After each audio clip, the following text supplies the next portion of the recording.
안녕하십니까. 유니티 유여림 채널입니다. 반갑습니다.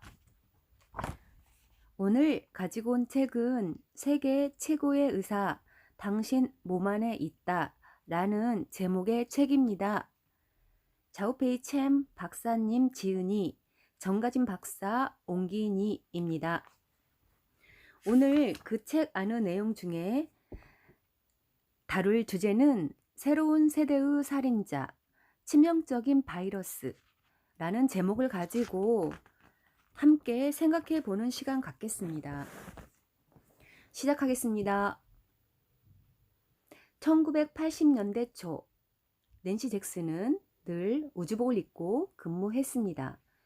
미 육군에서 근무하는 과학자 낸시의 주된 업무는 에볼라라고 하는 원인불명의 위험한 바이러스로 인해 죽은 원숭이를 해부하는 일이었습니다. 근무 때마다 입는 그녀에게 생소한 우주복은 그녀를 바이러스 감염으로부터 보호해 줍니다. 그녀는 안전도 사의 작업실로 들어갈 때마다 항상 마음속에 안전 제의를 되뇌이며 일을 시작합니다. 그녀가 착용한 우주복은 몸을 완전히 감싸고 있으며 장갑은 안전을 위해 3장의 장갑을 겹쳐 끼게 되어 있는데, 이 장갑의 가장 왼쪽은 수술용 라텍스 장갑이고 중간은 두꺼운 고무 장갑, 바깥쪽은 또 다른 수술용 라텍스 장갑으로 구성되어 있습니다. 낸시는 그녀가 착용한 우주복이나 장갑의 작은 구멍 하나는 삶과 죽음의 차이를 의미하는 것이었습니다. 그러던 어느 날이었습니다. 뜻하지 않은 사고가 발생했습니다. 세포조직 샘플을 채취하기 위해 원숭이를 해부하는 도중에 낸시와 함께 작업을 하던 동료들이 낸시의 장갑에 작은 구멍이 있는 것을 발견했습니다. 이 장갑은 바이러스로 감염된 혈액으로 덮여 있었습니다. 낸시는 이것을 본 즉시 글러브를 벗어 소독제로 씻어냈습니다. 그런데 3겹으로 된 장갑 중에 중앙에 있는 장갑에도 피가 묻어 있는 것을 발견했습니다. 마음을 더욱 가다듬고 대처해야 하는 상황이 왔습니다. 그녀는 그녀의 우주복 전체를 소독기로 샤워해 씻어낸 다음 오염 제거 지역으로 걸어 들어가 급히 우주복을 벗었습니다. 낸시는 그녀의 손에 우주복 바깥으로 빠져나올 때 경악을 금치 못했습니다. 피부와 맞닿아 있는 바로 마지막 그 장갑도 에볼라에 감염된 혈액으로 덮여 있었던 것이었습니다. 그녀에게는 지난밤 야채를 썰다가 손을 벤 일이 떠올랐습니다. 비록 바늘 구멍이라 하여도 그것은 바이러스가 들어있는 원숭이의 작은 혈액 방울이 칼에 벤 상처 안으로 들어와 그녀를 치명적으로 감염시키기에는 충분히 커다란 구멍이었기 때문입니다. 낸시는 에볼라 바이러스가 혈액에 감염하여 혈액을 응고시킨다는 것을 알고 있었기 때문입니다.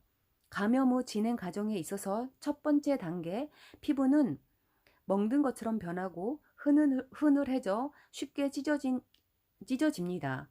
장과 눈은 피로 가득 차 충혈이 되며 검은 액체를 토해냅니다. 감염의 2번째 단계는 코, 입, 눈 그리고 피부로 갈라진 틈으로 피가 흘러나오기 시작합니다. 이것이 바로 죽음이 임박했다는 의미입니다. 낸시의 두려움은 극에 달했습니다. 낸시는 그 마지막 장갑을 소독하여 씻어낸 다음 세면대로 달려가 장갑을 벗어서 그 장갑 안에 누수 현상이 있는지에 대해서 확인하기 위해 그 장갑 안에 물을 가득 채워서 고무 풍선처럼 만들었습니다. 그제서야 낸시는 안도의 한숨을 쉴 수 있었습니다. 장갑에서는 한 방울의 물도 새어나오지 않았기 때문에 평상시와는 사뭇 달랐던 그날, 낸시는 운이 좋았던 것입니다. 정말로 천만다행입니다. 오늘날 연구실에서는 이런 엄청난 재앙과 연구자들이 가까스로 살아남는 여러 가지 사고가 발생합니다. 1994년 9월 초, 예일 대학의 한 연구원은 사비야라고 불리는 브라질에서 처음 발생한 새로운 바이러스에 대한 실험을 하고 있었습니다. 빠른 속도로 회전하고 있는 원심 분리기 안에서 시험관이 깨지면서 바이러스에 감염된 세포 조직이 원심 분리기 전체에 흩어졌습니다. 다행히 그 연구원은 위험하고 치명적일 수도 있는 이 사고에 대해서 어떻게 대처해야 하는지를 잘 알고 있었습니다. 실험복을 입고 라텍스 장갑과 마스크를 쓴 후 오염된 모든 표면을 표백제와 소독기구로 닦았고 마지막으로 알코올로 모든 부위를 깨끗하게 닦았습니다. 그는 이 단계에서 모든 것이 잘 되었다고 생각하였음에 틀림이 없습니다. 별로 큰 문제가 아니라고 생각하고 그는 사고 대처 수칙의 마지막 단계를 따르지 않았습니다. 그는 이 사고를 보고하지 않았던 것입니다. 그 예일 대학의 연구원은 자신이 그 사고로 인해 바이러스에 감염된 사실을 알지 못한 채 보스턴에 있는 친구를 만나러 갔습니다.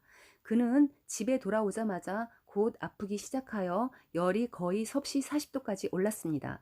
의사들은 그 전염병을 치료하기 위해 아직도 시험 중에 있는 약을 사용하기 시작했는데 그때는 이미 바이러스에 감염된 그가 두 어린이와 사비아 감염자를 담당하는 병원 직원 등을 포함하여 거의 100명가량을 만난 이후였습니다.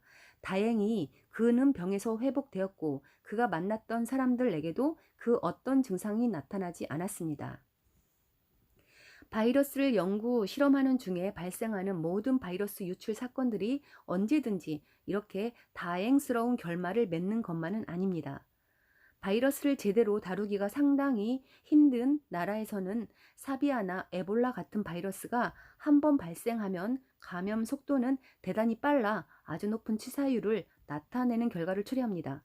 낸시 잭슨은 자기가 연구했던 바이러스와 유사한 에볼라 자이르 바이러스는 너무나 치명적이어서 이 바이러스에 걸리는 사람 중 85% 정도가 목숨을 잃습니다. 이처럼 높은 치사율은 HIV, 즉 에이즈를 일으키는 바이러스와 광견병의 수준과 같습니다. 1976년 수단에서 에볼라 바이러스 변종이 발생하여 1000여 명이 감염되어 그중 절반인 500명이 목숨을 잃었습니다. 희귀하고도 치명적인 이런 바이러스들은 여러 곳에서 발생합니다. 에볼라 바이러스와 마머그 바이러스는 아프리카에서 발생했고 후닌 바이러스, 마추포 바이러스, 사비아 바이러스는 남미에서 발생합니다. 단지 X 바이러스라고 불리는 바이러스가 수년 전 수단 남부 지역에서 발생하여 수천 명의 목숨을 앗아간 다음 사라졌습니다. 이 바이러스는 또다시 출현한다면 그 시기는 언제인지에 대해서 아무도 예측할 수가 없습니다. 이 지구상에 수만 가지는 아니더라도 수천 가지 종류의 바이러스는 존재하고 있는데 이들에게는 하나의 공통점이 있습니다. 그것은 이들 바이러스가 갖고 있는 치명성입니다. 이들 바이러스 공격 방법은 각각 다르지만 공격 목표는 세포, 혈액, 인체 기관 등 한결같이 생명을 유지하는 데 필요한 핵심 기관들입니다. 나아가서 궁극적으로 이들은 인체를 보호해주고 바이러스와 맞서 싸우는 면역계를 공격합니다. 한 예로 희귀한 에볼라 바이러스는 면역세포를 빠른 속도로 죽이며 한타 바이러스는 면역세포로 하여금 침입한 바이러스를 공격하는 것은 물론 인체의 건강한 세포까지도 공격하도록 조종합니다. 70여 년 전 항생제의 발견으로 과학자들은 전염병에 대한 승리를 선언했습니다.